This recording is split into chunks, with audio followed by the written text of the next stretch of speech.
Apocalipse, capítulo 17.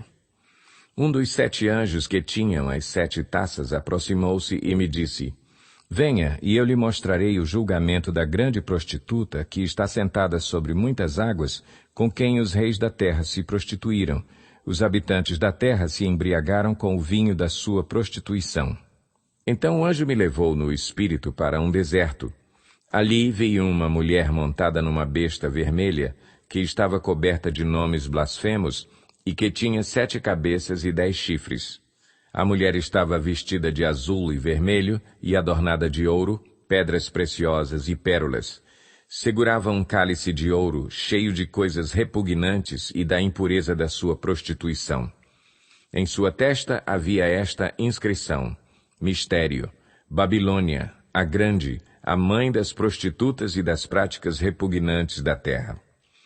Vi que a mulher estava embriagada com o sangue dos santos, o sangue das testemunhas de Jesus.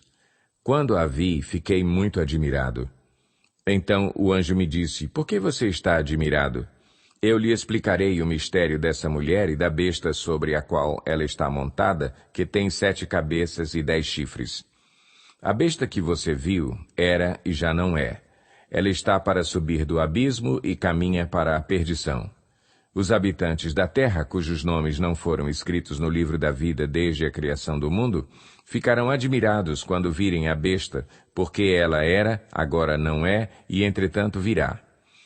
Aqui se requer mente sábia. As 7 cabeças são 7 colinas sobre as quais está sentada a mulher. São também 7 reis.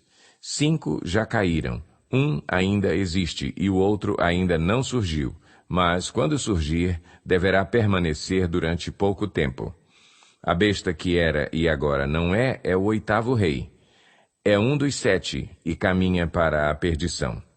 Os 10 chifres que você viu são 10 reis que ainda não receberam reino, mas que por 1 hora receberão autoridade como reis, junto com a besta. Eles têm um único propósito, e darão seu poder e sua autoridade à besta. Guerrearão contra o Cordeiro, mas o Cordeiro os vencerá, pois é o Senhor dos senhores e o Rei dos reis, e vencerão com ele os seus chamados, escolhidos e fiéis.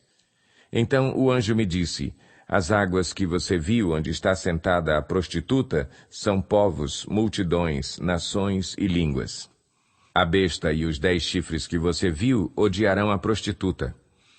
Eles a levarão à ruína e a deixarão nua, comerão a sua carne e a destruirão com fogo, pois Deus colocou no coração deles o desejo de realizar o propósito que ele tem, levando-os a concordarem em dar à besta o poder que eles têm para reinar até que se cumpram as palavras de Deus.